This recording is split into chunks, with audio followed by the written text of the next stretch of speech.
Oh man. Let me see. Let me see. Let me see.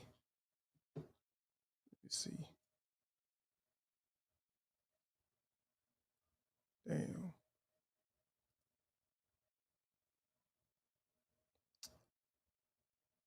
All right, man. Y'all give me just a second, man. Godly.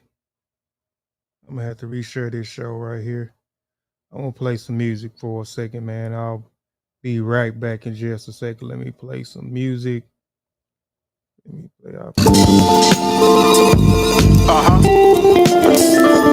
It's over. Yeah.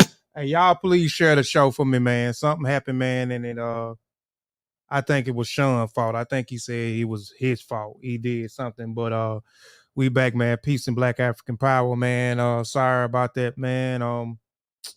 Uh, but let's get back into it, man. Let's get back into it, man. Let's get back into it. Let me share my screen again. And we'll pick up where we left off at, man. Y'all please like and share the show, man. Let people, man, know that we back on, man. We back on. I'm scared to let's do this. Y'all let me know when my screen is sharing. All right.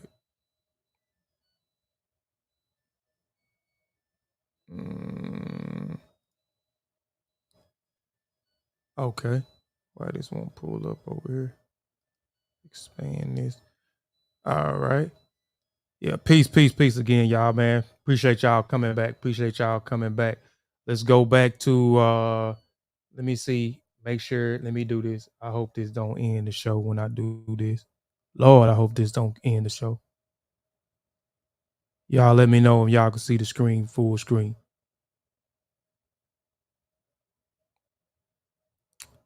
All right.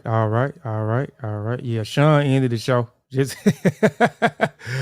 but we back, man. Let's go on to the next slide. Let's go. We was with the sub. We're gonna start with the sub-Saharan slave trade. So let's talk about the sub-Saharan trade. So sub-Saharan slave trade. Like before the show ended, I was talking about the differences between the castration, the conceptualization of the European and the conception of the Arab is totally different. But let's talk about the sub-Saharan slave trade. But we're gonna get back into castration. We're gonna get back into the over sexualization of in slavery as well. But starting more than 700 years ago, before the transatlantic slave trade, the sub-Saharan trade, also known as the Arab slave trade, begins in the late 7th century after the Arabs successfully defeated and took over Egypt and soon controlled North Africa, East Africa, and parts of West Africa, such as the northern Senegal, Mali, Ivory Coast, and Nigeria. With full control of the great parts of Africa, the Arabs began to capture young boys and girls and took them to Egypt, where they were sold into slavery, with Africans taken across the Indian Ocean, the Indies, China, and Southwest Asia and India. By the 10th century, the demands for slavery from Africans to work in the plantation hands, sex slaves, domestic maids, and slave warriors had increased greatly, so much that the estimated number of 5,000 slaves were shipped to Africa in Africa a year, according to the article in the New African magazine. But before we go back there, when you look at the sub-Saharan slave trade, right, before we get to the transatlantic slave trade, we have the Arabs coming in and enslaving people, right? And we know that during the 7th century, all the way till you get to the 10th or the 13th century, men was not in high demand at this particular time. The women were in high demand. You know, they utilized these women as domestic maids. They utilized these women as sex slaves. So you had more women than you had men that were enslaved at this particular time when we talk about the Arab. Hold on, Sean, you back in here? Somebody popped in here. Okay, I see Sean. So you had more women. So the women outnumbered Oh, that's Sean. Appreciate that. So the women outnumbered the men until you get to the 10th and 11th century. So they utilize the women as sex slaves and domestic maids. So similar to the transatlantic slave trade, captured slaves were beaten to the weakened and chained together. However, captured victims in the Sub-Saharan slave trade endured several weeks of walking through the desert carrying loads for their new masters from the west to East Africa, to Egypt and Zanzibar, where they were eventually sold in the slave market. So we know where Zanzibar is close to Tanzania. You know, Tanzania has those multiple islands that they utilize in the slave market. So those people will go there, buy their slaves. There was also, they were trading there too, trade there, and those slaves were those materials that they bought. They will walk for miles and miles. You know what I'm saying? Some people made it, some people, some people didn't. And several of the detailed books about the slave trade, British explorer Henry Hampton Johnson explained how several slaves died in the desert, while others who fell sick or were badly bruised and could not make it were brutal killed by their masters. For their ability to work longer, several more areas of the women enslaved males were a higher in demand in the 13th century. Upon the price of male slaves were 3 times as more than the female slaves due to the religious beliefs. Women were not allowed to work in the plantation during the period of the effective productivity. It made them more useful as concubines and domestic workers. The castration of males of slaves soon became the habit among the slave traders due to the fact that castrated boys were in higher demand.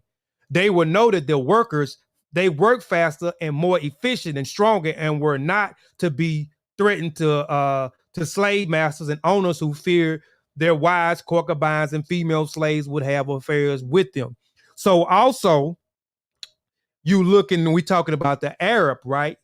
So the Arab believe that castrated boys, and we'll talk about the ages, they will castrate young boys, right?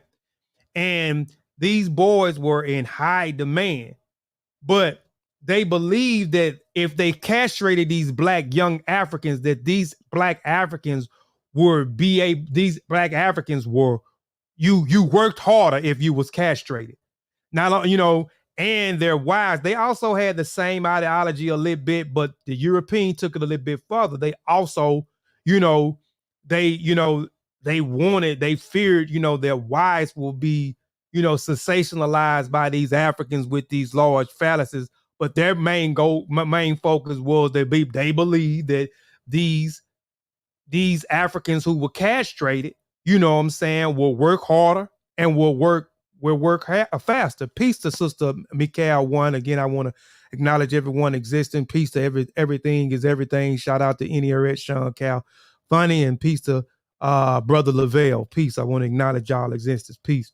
So the castration process usually had the testicles of the young boys removed. However, in some extreme cases, the penis was cut off altogether.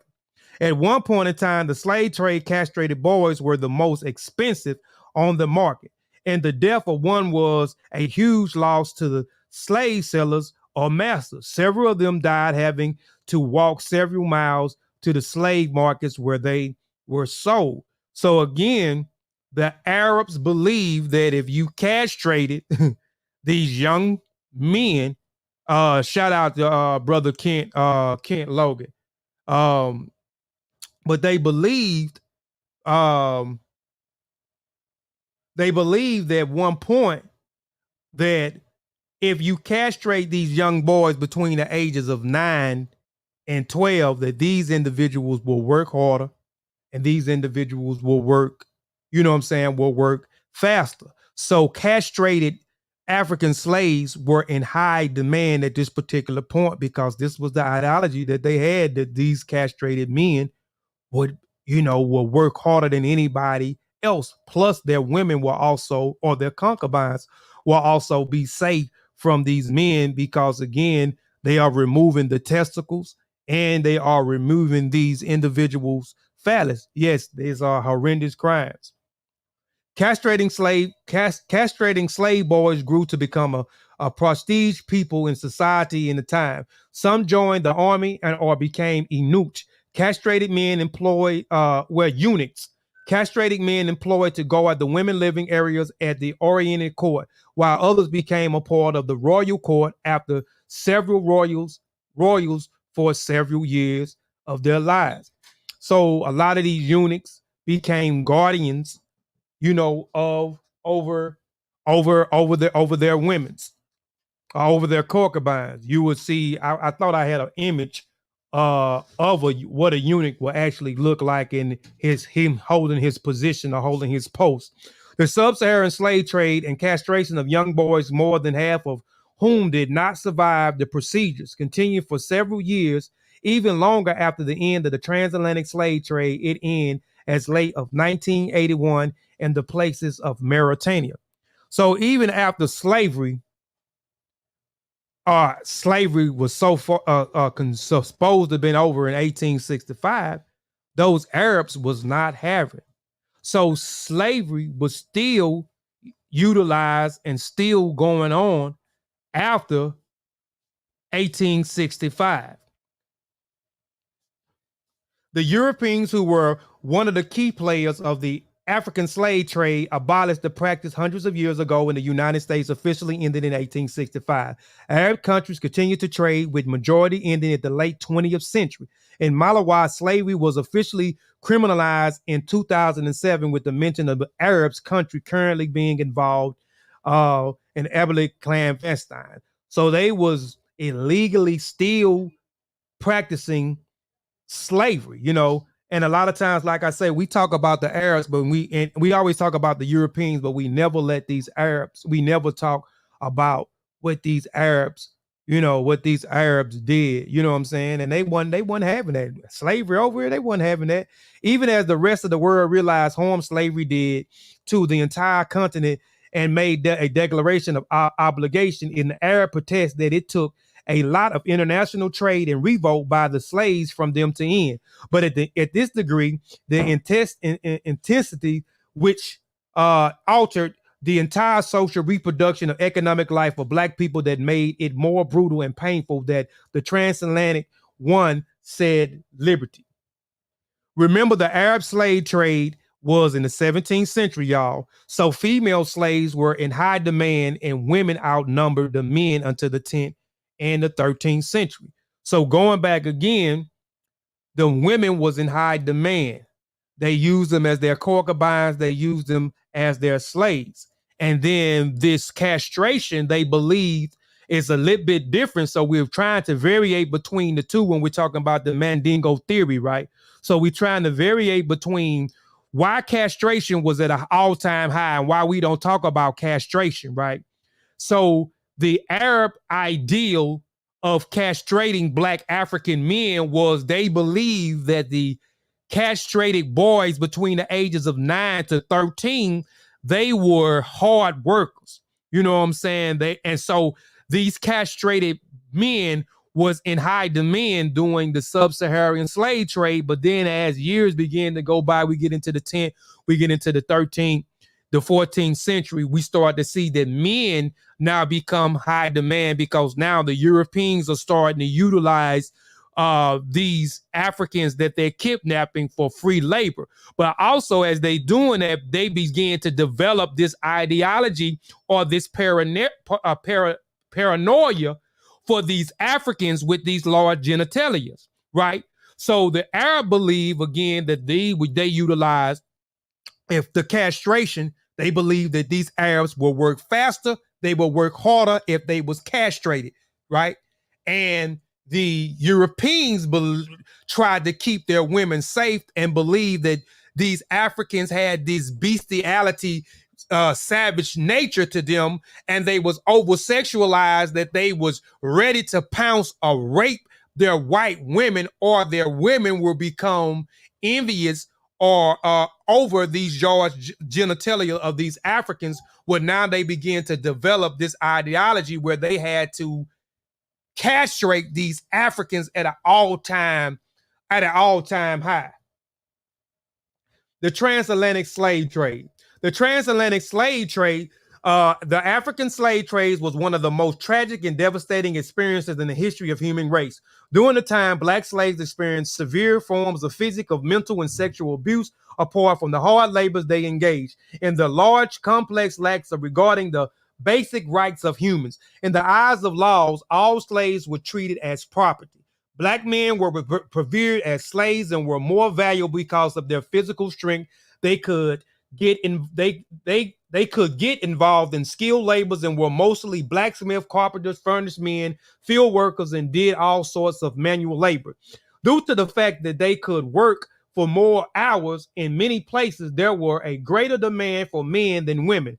It became so serious that the price for male slaves equaled the price of 3 female slaves. The African male slaves faced a lot of hardships, some of which mentioned below. So we're talking about sexual abuse, we're talking about castration, we're talking about emasculation, we're talking about sexual entertainment, we're talking about breeding forms. So these were a lot of things that was going on through slavery. So we don't talk about the over sexualized aspects of slavery or the sub-Saharan slave trade or the transatlantic slave trade. So we're going to highlight some of those things before we go back into the castration, right? Sexual abuse. There were reports of slave masters sexually abused young black boys and men. Although these men tried to resist the attack, there were hardly anything that could do to overpower their capture.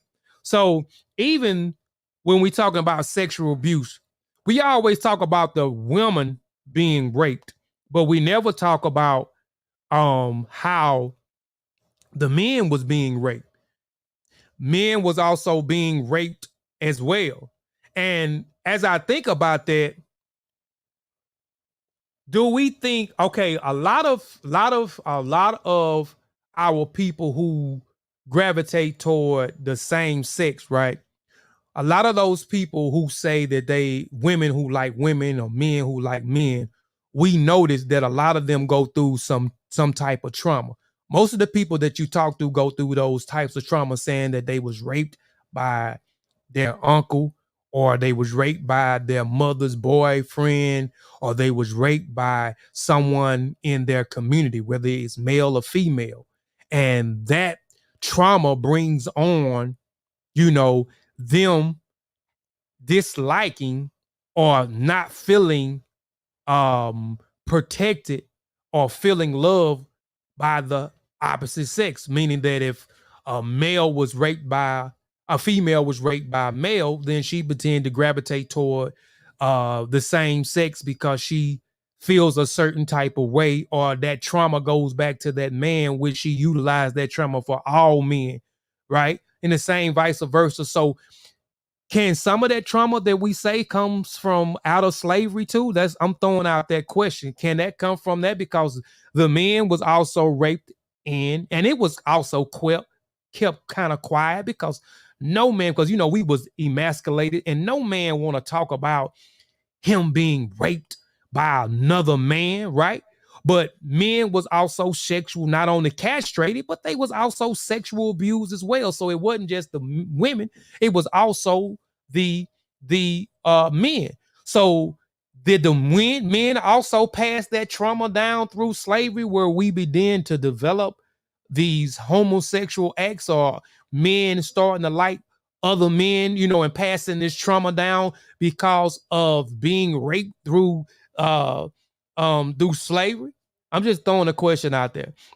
In the past, men as rape victims was usually an unspoken topic because there was hardly any evidence. Of very few accounts of rape were given. Sadly, many of these men were raped in the plantation ships and other secret places. The topic of male rapes are largely unsaid because it is believed that men were shy to talk about it openly and let anyone know what happened to them. Also, most of the rape victims were dominant male slaves who had families or even wives. Castration. As a form of punishment, male slaves were either castrated or mutilated. It was done to take away any iota of male pride, and they had to show that the white the white man was dominant. Castration became a regular practice for slave traders because it believed that castrating boys and men worked faster, were more efficient, and posed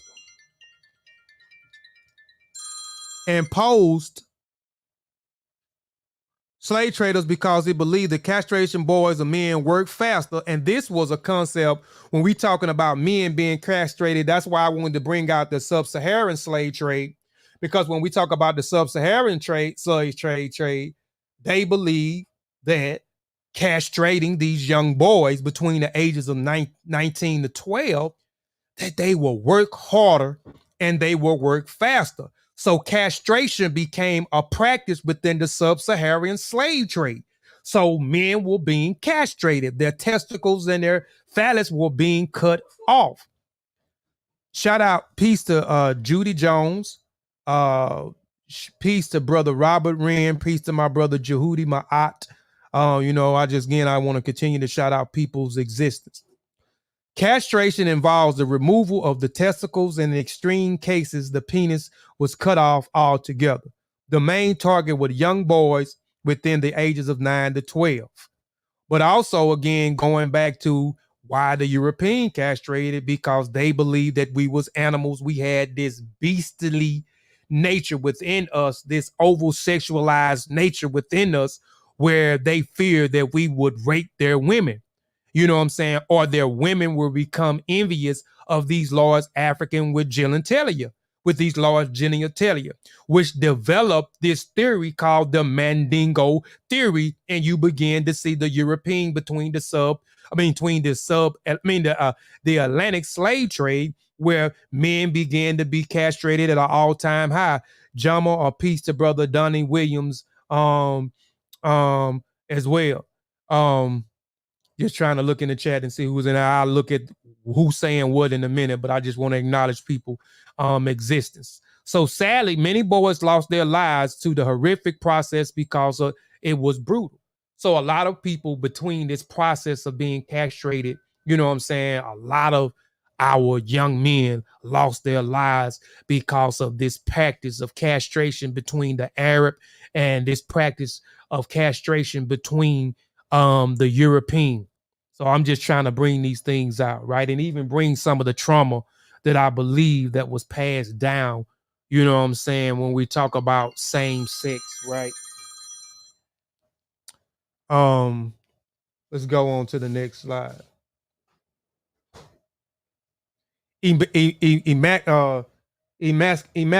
Emasculation. In a place of a deep South, owner sought to emasculate enslaved boys and men by denying them the right to wear pants. This was a deliberate attempt to ridicule the feminists, to feminize them. The young boys were dressed like clothes and long-tailed nightgowns. In extreme winter conditions, some males were lucky to be given pants by their master. The cruel strategy was also adopted in the plantation. So you can see the trauma that was continually passed down through castration, emasculation, sexual abuse, rape, and so forth, right? Sexual entertainment. Many enslaved men forces to engage in open sexual acts as a means of entertaining the masters of other wealthy merchants. Usually the practice was bringing out naked slaves while their sexual organs were touched and scrutinized. Sometimes they were even told to dance naked, much of the entertainment and the amuse of white merchants. But not only was the men displaying the women, when I'm got this picture of this hot nodding woman that was up, but the women also had houses, which we're going to talk about, where men was on display. And if you look at the picture, which we'll show the picture again later of my thumbnail, there were a white European woman with her hands in the pants of a black African who was, they said, hung like a horse, right? But there was places where men was put on display and utilized for sexual practices as well. But it was also sexual gains. When we talk about sexual entertainment, you would see other people who were policing these plantations, right? Policing these plantations, they would go in night and grab up a woman. Let's just say that me and Sutek, we was close on the plantation. We worked together, we was close. And these individuals knew this, right? And they knew that this particular woman was my woman. This was my woman. This was my wife. They would grab her up in the night and grab Sutek up.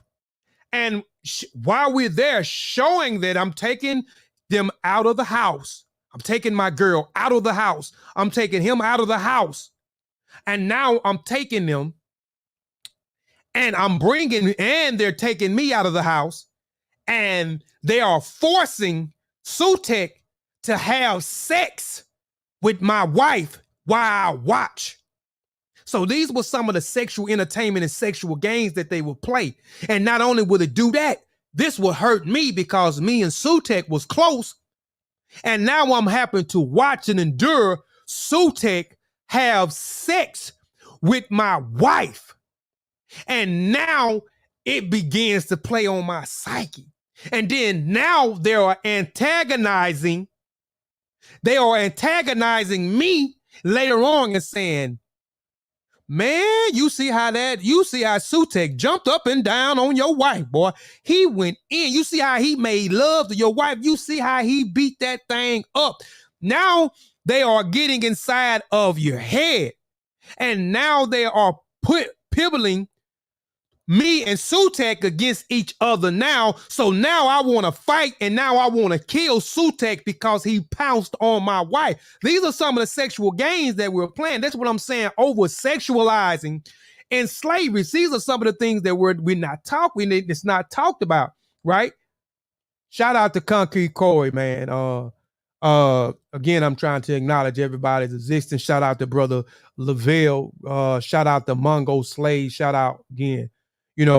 Shout out to y'all, man. Acknowledging, and that's something that we just got to get we just got to get in the habit, man, acknowledging, each other's existence, man. So peace to everybody, man. There's, watching, man. And please like, man, and share the show, man. Please like and share the show. All right, breeding forms. At some point, the death rate amongst the slaves began to increase in order to make up the losses. The slave owners encouraged male slaves to have more children. It was so intense that the childbearing again begins at the age of 13. Slave breedings involve sexual relations between males and female slaves so as to produce children. In some cases, they forced to copulate and discriminate without any regards for the family reunion, which goes back to what I was talking about with them playing these sexual games, the sexual entertainment that they would do. And then they would also do the same thing. They will pull they will breed certain men with certain women to get a certain breed. You know what I'm saying? Because they wanted these strong men, you know what I'm saying, on these plantations, right? And they was looking for a certain particular slave. So they will be pulling people out of their houses, pulling wives out of the houses and mating. So they wouldn't even utilize me and my wife. They would pull my wife if it was something that they liked about my wife and force her to mate with another person, right? This practice of slave ownership sought to influence more production of slaves in order to increase the profit and the wealth of slave owners. The essence of slave breeding was so that the more children could be produced. As a slave trader, one heard boasting that he had a successful breeding policy of helping himself sell 6,000 slave children per year. At this point, slavery regarded its focus on bearing and wearing children in order to ensure that the labor force was replenished. Slaves rebreeding became a form of animal husbandry where the slave owners used the slaves to reproduction proposed, which would later yield economic benefits to the systems of closely monitored. Its worst cases, the enslaved mates was expected to get 12 women pregnant for a year, you know, and this was utilized for, and shout out to my wife, man. My wife, man, if y'all see her in there, man, please next is Nanya Nelson, man. That's my queen. That's my headache. That's my ride or die. That's my friend. That's my everything, man. So if y'all see Nanya Nelson in the chat, man, would y'all please speak to my wife, man. Please acknowledge my wife's existence in the chat. The history of black male castration arose within the social mainframe of power, subordination, white male domination and power, and many years remained contagious upon black male subordination. Predating slavery eras, white portrayed people of African descent as primitive and animalistic as part of the process of demonizing and otherizing black men. This animalistic conceptualization naturally leads to the stereotyping of black men to be hypersexual and hyperaggressive, as I has been speaking numerous times throughout the presentation. In the Negro, all passions, emotions, and ambitions are almost wholly subservient to sexual intent. So, because they believe that we were animals, right? We had these beastly and savage ways, and we was hyper sexual. They believed that their women was in danger. This was the theory that they created. These overly hung men, you know, that they deemed to be the Mandingos. They created this Mandingo theory.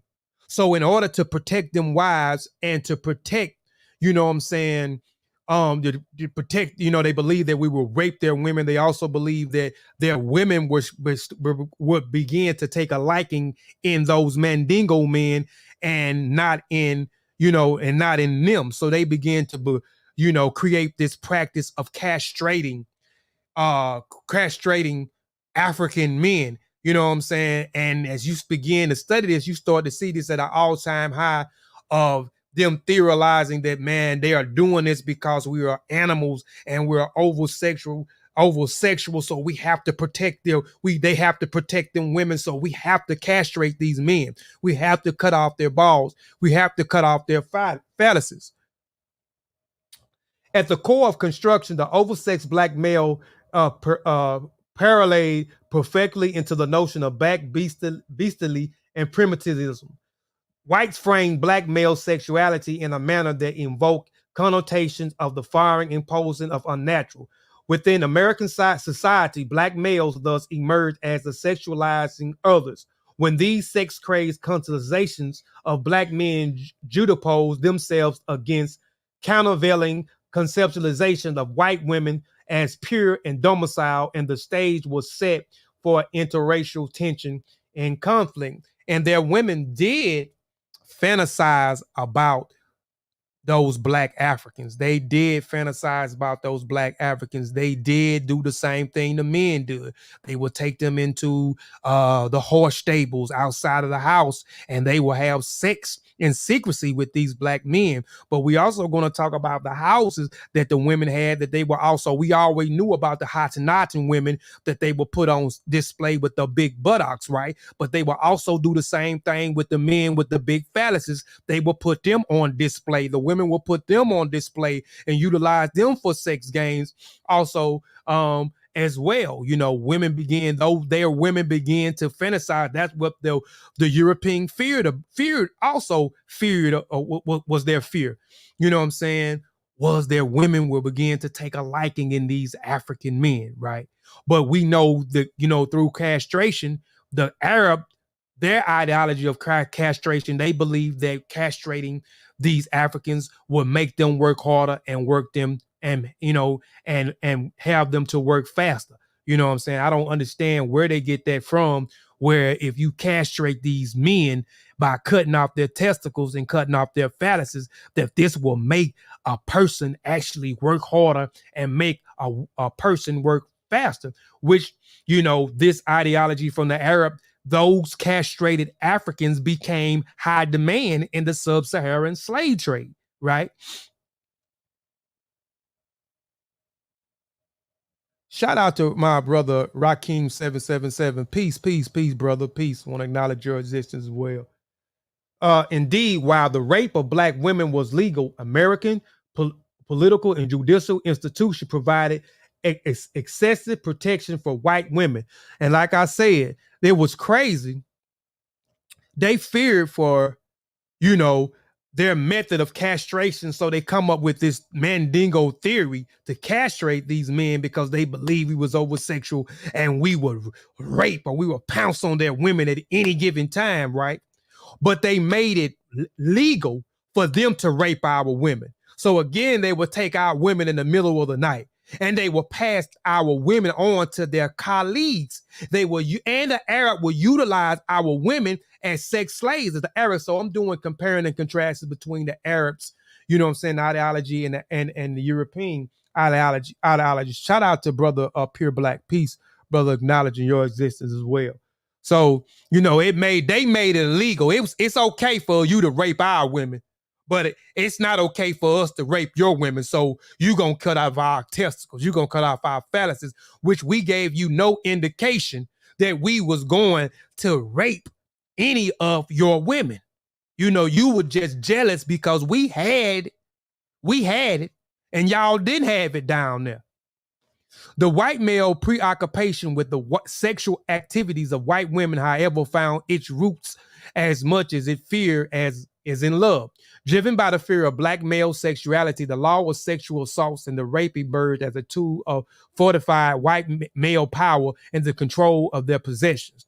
Black women and white women, by the constructing myths of concerning sanctities, chastities, and purities of the black woman. Moreover, white men firmly established white women as the protected property interest.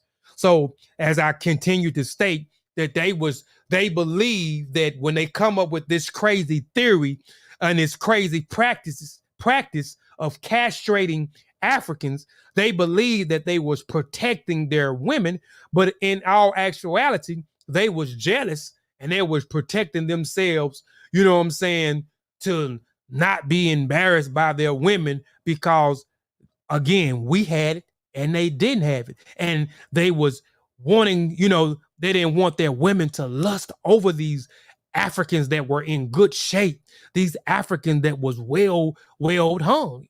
But, you know, this theory and this practice of castration, it still didn't stop what was going on because in the same sense, like I was saying, their women was doing this very same thing that their male counterparts were doing, and that was having sex, having sex in secrecy with these mandingos, as they would say. Driven by the fear of black male sexuality, the laws of sexual assaults and rape emerged as a tool to fortify white male power and control of their possession. Black women and white women, by constructing the myth concerning the sanctity, chastity, and the purity of white women. Moreover, white men firmly establishing white women to protect property interests. The ensuing property-based struggle dictates the sway of interracial relationship with African societies. As a rightful owner of white women, white men asserted a need to protect white women from savage and rapist black men who would attempt to steal them. And this is the concept and the ideology that they come up with when we talk about it. And we just basically breaking down the Mandingo theory. We're going into the psychology behind the European castrating African men. We breaking down and going into the psychology of the Arab and why they utilize this practice as well. Early Hutchinson, author of The Assassination of the Black Male Image, defines the big black scar as the societal perception of a widespread of black male conspiracy in the acquire of land power and white women. The fear was in part of reinforcing the black proponent sexual powerness of black men in the Mandingo theory. Although many doctors, scientists, and pseudoscientists attempt to de-emphasize the gravitational force of Mandingo obsession, by advancing theories that the large genitalia coincide with the smaller brain, as I spoken earlier, low intellectual endowment and decretion. And they have to come up with these things just to justify the things that they did. Like even through slavery, you're kidnapping other human beings and utilizing them for free labor and treating them a certain type of way and depriving them of certain things. They have to come up with these theories and these notions to justify why they was doing what they doing, right? The rumors of black sexual powers continue to stimulus, and animate the imagination of white Africans. Henry Havelock Ellis, a sexual psychologist, noticed, I am informed that sexual power of Negroes are the cause of favors with which they are viewed to some white women of strong sexual passions in America and by many prostitutes. At one time, there was a special house in New York City to which white women resorted for these buck lovers. The women came heavily veiled and would inspect the penis of the men before making their selection. So, as I was saying, earlier, the women was doing the same thing, and they had these houses in New York. The men was put on display, and I showed a picture. Let's go to the picture where you will see, look at this white woman. This woman has got her hands and got her hand in up, reaching in there and feeling and doing these places that they set up where the men will be on display, these mandingos will be on display. Man, they will go in there, man, and test out the equipment before they use it.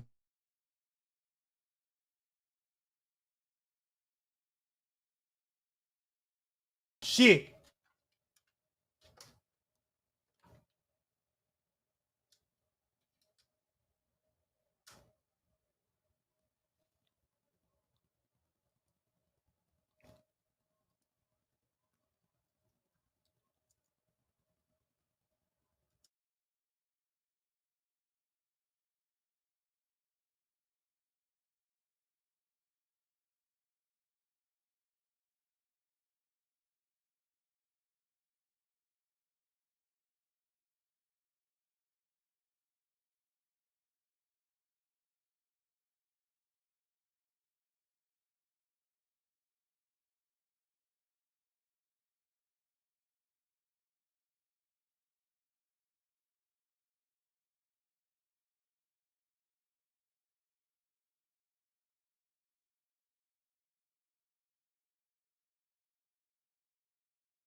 All right, I'm back, y'all.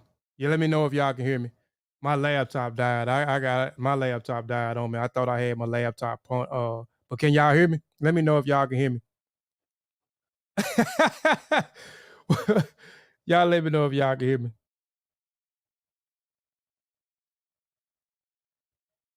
Can y'all hear me?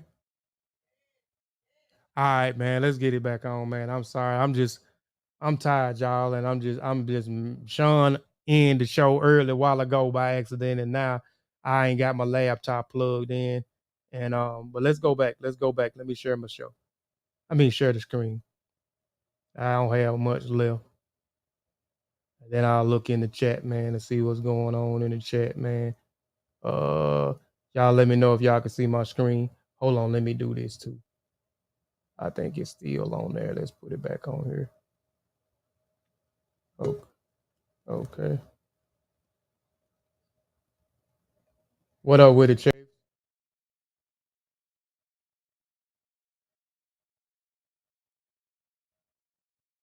What up with it, Chafes? Hold on, y'all. I'm sharing my screen again, man. I bet y'all like, man, Kofi just ain't got it together today. I ain't got it. I'm tired too, y'all. I ain't gonna hold you. I'm tired.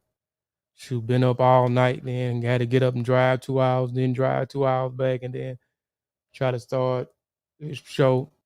But that a picture is right there. That's the picture, of the woman inside looking at she in there feeling the mandingo. All right. White males fear the interracial sexual relationship provided the impetus for the passage of miscegenation laws and many states that prohibited interracial marriage. White liberals and conservatives alike set their differences aside to support these suppressed regimes of racial segregation.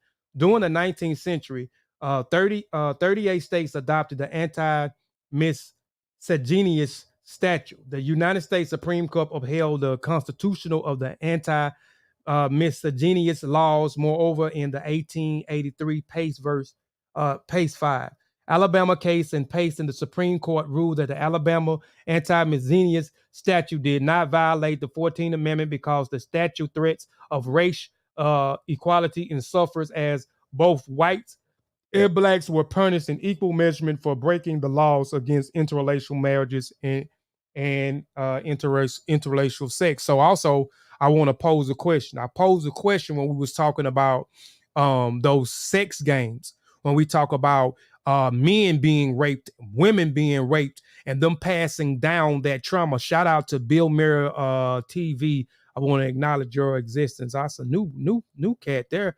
Appreciate it. If you hadn't subscribed, please subscribe. But talking about these traumas, like through trauma, can we say that through the Atlantic slave trade that possibly where that homosexuality also come down by those traumas of those men being raped and those women being raped? But not only that, I'm just throwing a question out there. Even through interrelational relationships, you know what I'm saying? Through that, you know what I'm saying, us being raped by our women being raped and our men being raped by the women, that trauma as well, or does that implicates through slavery as well, where now we starting to we want to date outside of the race we was raped. I'm just asking questions. I'm just throwing some questions out there. I mean, I'm curious. Maybe somebody got the answer. Maybe somebody have some of these same questions that I have.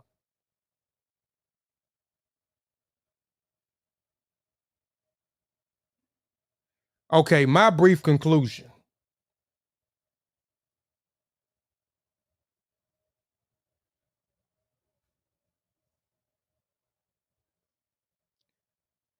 Yeah, I'm not. Yeah, peace. I'm not saying. Homosexuality has. Then was an invention in the slave trade, brother Corey. I'm well aware that homosexuality, was practiced well before you even get to slavery. Before we get in my, just speak on that a little bit more. Let's get a little bit more clarity on that. Even when we talk about homosexualities, like, and I'm not saying that homosexuality is not in Africa at all. Yeah, I'm unsubscribed. Shout out to Kwame. But it's heavily been documented, by the Europeans. That we look at Roman culture, we look at Greek culture, we look at the Nordic culture, we look at some of those different cultures, right? We know and we can see, what I'm saying, and there's evidence and of homosexuality being practiced. And again, I'm not saying homosexuality is not practiced in Africa. It is practiced in Africa right now, as we know, as well as we see it very, very heavy over here in America. You know what I'm saying? People are not hiding it anymore. People, used to be in the closet, but it's not, and it's been well documented, I know, by the Greeks and the Romans in particular, but you don't see a lot of documentation of it being in Africa. And I'm not saying that it's not in Africa. It is in Africa. I'm telling you, it's in Africa. So again, by no far means that I'm stating that homosexuality started in slavery. That's not what I'm saying. Earlier, what I was saying earlier was, we see when we talk to people that are of opposite sex, right, where the male begins to like the male and the female begins to like the female, when you sit down and you have conversations with these individuals, they have suffered some type of trauma. And that trauma is the uncle done raped them, the mother's boyfriend done raped them, somebody in the community has raped them, and the boys were getting raped as well as the men was getting raped. um Getting raped. And through that trauma, you start to see that they saying that they only feel right by being with a male. You know what I'm saying? They do not like they do not like the male because of what particular thing that they went through. So they are psychologically going through some type of trauma. So, so that's the only reason why I'm posing the question of the same thing. The trauma when you look through slavery, when you look through whether you study the Sub-Saharan slave trade, whether you study the transatlantic slave trade, there were laws of law. There was laws passed where they could rape black men and they could rape black women, and it has been historically documented, with the we know Arabs had sex slaves. The women were sex slaves. At one particular time, the women outnumbered the men. The Sub-Saharan slave trade, we got to look at the 17th century. We don't start seeing men being heavily dominated by slavery until you get to the 10th, the 11th, the 12th, and the 13th, in the 14th century, where they become very high in demand. So these are things I'm just posing questions, just throwing out questions. But, again, like I said, in no forms of fashion that I'm saying that homosexuality started in slavery. But my brief conclusion. All right.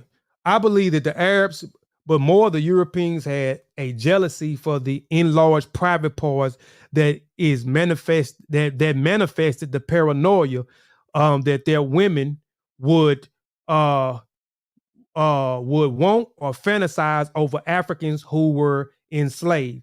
Many Europeans did believe that the black male desire for interrelational sexual intercourse was so strong that black men would go to the extent, including rape, and to satisfy their savage desires. This Mandingo theory is a paranoia caused by hardships of Africans to be beaten and castrated, right? So I didn't want to get too long into my conclusion, and I kind of already been talking about my conclusion, you know what I'm saying? And this is my opinion from my studies, that this practice of castration, this over-sexualized conceptualization of the Arab and the European, you know what I'm saying, over the sexual parts of Africans, over the raping, you know what I'm saying, the Africans, over the sex games and displaying over Africans, it comes from a paranoia where they created this theory of Mandingo. That's why I said, but more the European, but the Arab as well with these practices. They also believe that the men work harder and faster if they castrated, but also these castrated men, some of them will become eunuchs, and these eunuchs will be gardens over their women or gardens over their concubines. But also in the same sense, it has been documented that they wanted to, protect their women as well. But more the European conceptualization of it was we was these savages, you know what I'm saying, that had these lower desires of over sexualized, where we wanted their women. We wanted to have sex with their women. So they had to implement these practices in order for us not to rape rep their women. But like I said, in actuality, they were just jealous of these African large private parts and didn't want their women to fantasize, you know what I'm saying, or contemplate or being with these masculine, strong Mandingo women, which this practices again did not stop their women from taking these men in the middle of the night, taking them into these horse stalls and copulating with them. You know, even some of them getting pregnant and conceiving a child with some of these, and vice versa with the women or with the men raping the women, with the women as well. So this Mandingo theory, you know what I'm saying, it constructed this paranoia where these horrendous crimes were being facilitated, you know what I'm saying? And that was men being castrated, where their testicles were being cut off, their phallus were being taken off, they being raped, they're being emasculated. Mime games were being played where two men who were friends, one of their wives were taken and the other had to watch while the other one was forced to have sex with them and then come back and manipulate them, have mind games when now one wants to kill his friend because he was endured to watch his woman being raped, men being passed around like, like toys and so forth, man. But yeah, that is my conclusion, man. Hold on, let me stop this. Let me go. Hold on, one more slide, and this is my sources. I always want to throw my sources up here. I keep it up here just for a minute so y'all can see my sources up here. Kofi Imaginations.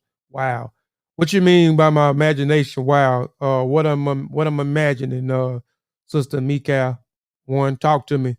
I'm finna look in the chat, man. I ain't finna stay on here but a few more minutes. I see if anybody got some questions, some statements that was made in the chat. But what's going on with my imagination, my good sister? But like I said, these are some of the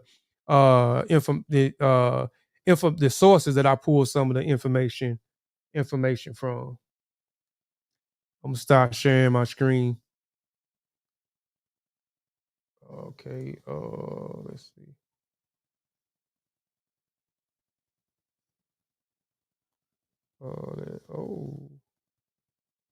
Stop sharing.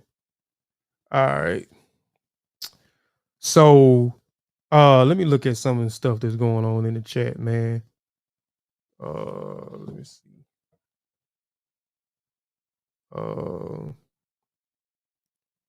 What you mean by my examples? Explain. What you mean? Explain. You wanna hop on here, sister? I would love to hear your perspective. I love to hear your perspective. And like I said, I'm giving you my examples. I'm not saying that my examples is right. And then I threw questions out there. You know what I'm saying? I threw questions. I didn't say I'm not stating something and saying that it's actual facts. I'm just giving you my opinion. I said that earlier. You know what I'm saying? And I'm just throwing it out there. That's what I'm thinking, what y'all think, right? But let me know if you want to jump on real quick, sis. I love to hear your I love to hear your thoughts. Your opinions, your thoughts and your opinions are very well validated. I validate everybody's thoughts and everybody's opinion, so um I'm trying to see what's all, what everybody said. Peace to Kimoyo West African Spirit.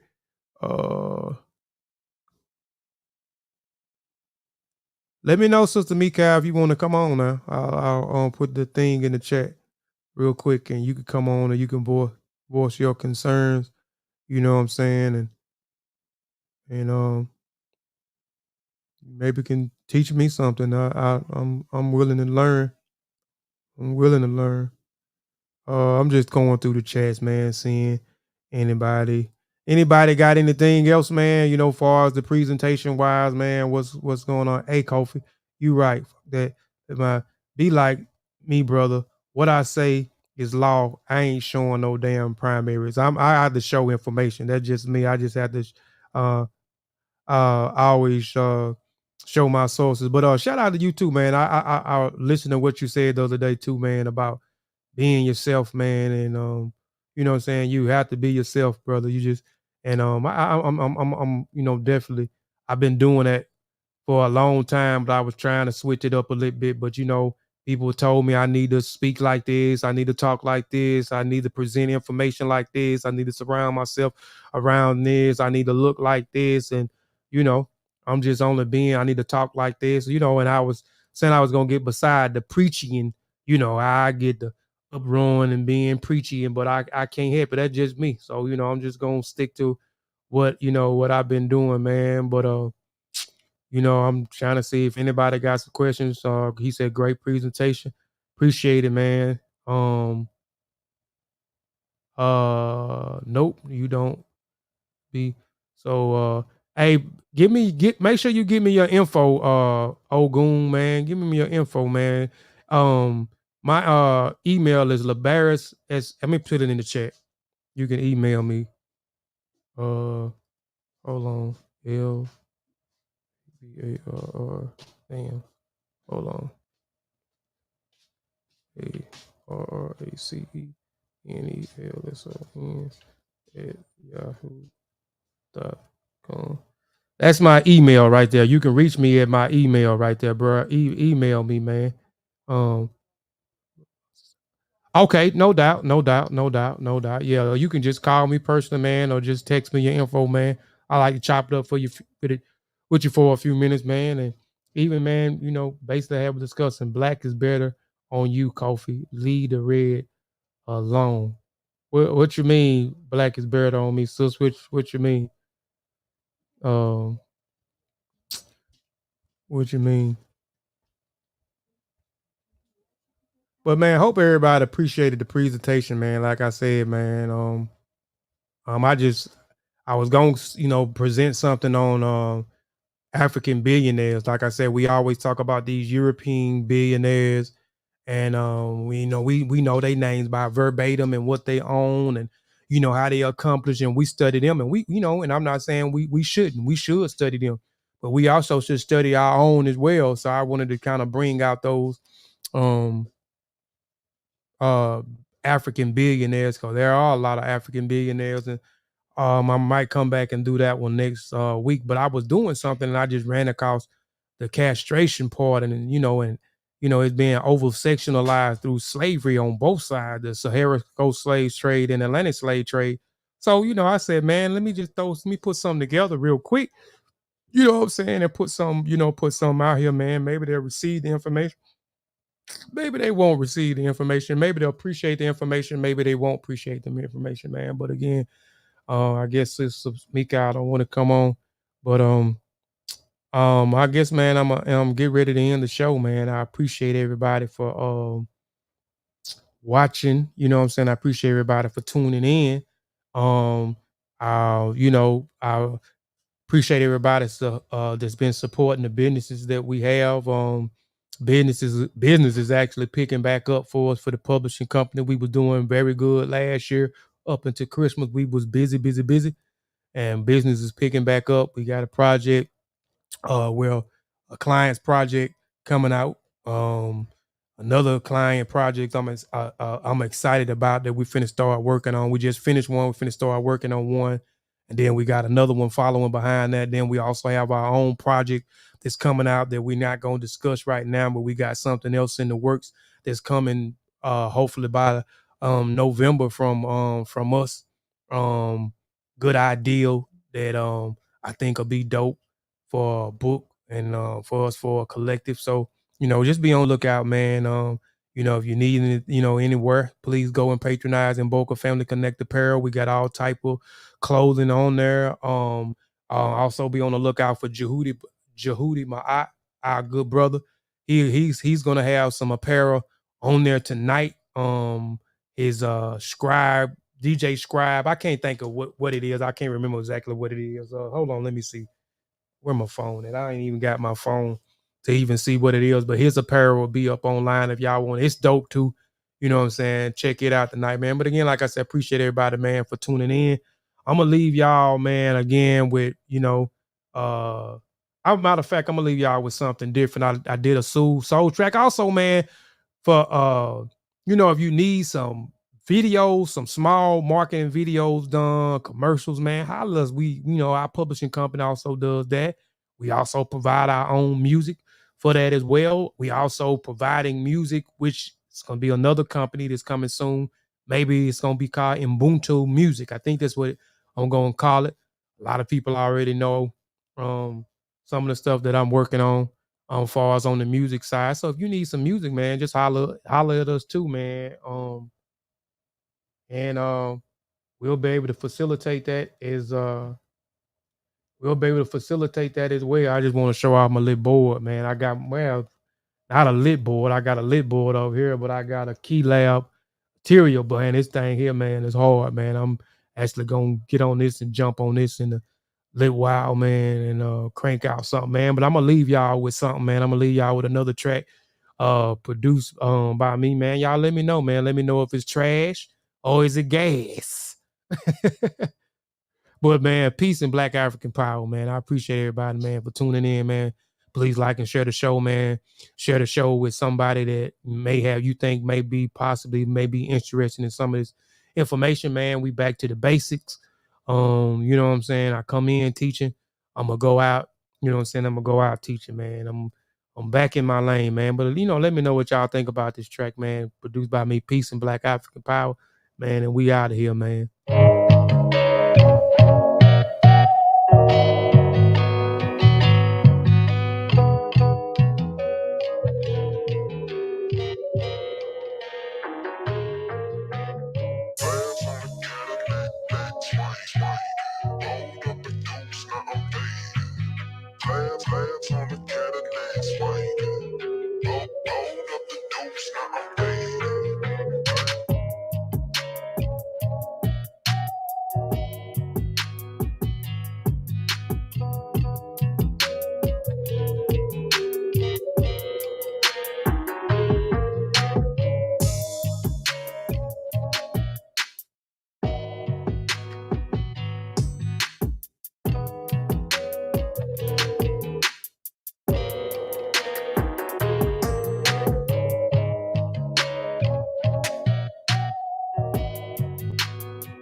Hey, I know I want to let y'all listen to the track as I go out, and I said peace and Black African power, man. But nah, Corey, it ain't like that, brother. Like I said, she said something. I ain't got no problem with Mika, man. Let's stop that, man. Let's stop, man. I know everybody's not gonna agree.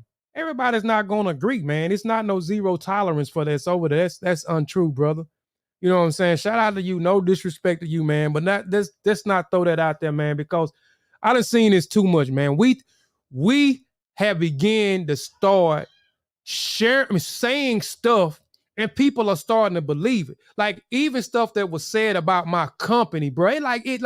It's power in words, and it did affect certain relationships with people because people are saying stuff or assuming stuff, and the stuff is not even true. The stuff is not. Hold on, man. Hold on. I gotta get this out, man. Damn. And I know I was finna end the show. I'm finna too, because I'm hungry. I gotta eat, man. I'm hungry. But we gotta stop that, bro. Let's stop, bro. Let's stop assuming, because when we say certain stuff, bro, like and when we say certain stuff, if people believe in you, Concrete Corey, you know what I'm saying, and whatever you say is gonna be law. Like whether we believe it or not, man, we are influencers. So people are influenced by what we say. People are influenced by what we do. So we have to be, man, we have to be careful, man, with the stuff that we say. And again, Mika's, I said she could come on the panel. I said I would like a perspective from a female. I didn't disrespect Sister Mikael. I never have disrespected that sister. It's always been people in the chat that disagree. I'm the type of person, I know everybody's not going to disagree. Everybody's not going to agree with everybody. I don't want to attack people. If I have a certain position and somebody else have a certain position, that's cool. That's cool. That's why I created Never fall out with your friends over information. We begin to fall out with people over information. We got to stop that, bro. We got to stop that. I'll never fall out with somebody over some misinformation. I'll never fall out with somebody because somebody disagree. On this platform over here, again, just for the record, I'm stating this for the record. It is not zero tolerance for that. If you have a disagreement, that's cool. That's cool. That's why I wanted to create the Civilized Build show, to create this Civilized Build show to show people can disagree and still be friends. People can agree to disagree and still be able to do it and be civilized and respectful to each other. Again, this platform, you can agree with something that we have over here. It's not the platform where we gonna go in because you don't agree. Because you don't agree with whatever position. If I take a position, I might stand hard at my position.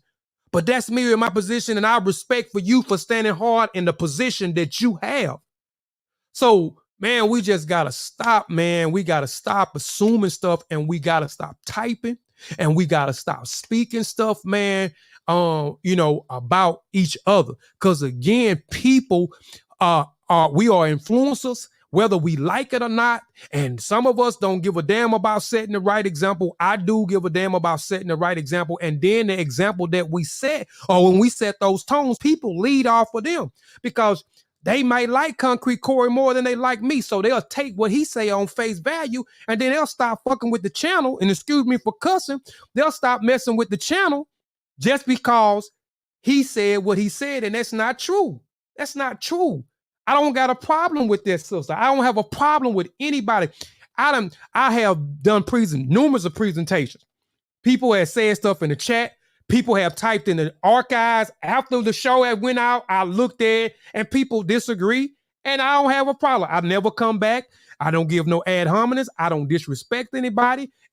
Sometimes I don't say anything because you are rightfully entitled to your position. You are rightfully entitled to your opinion.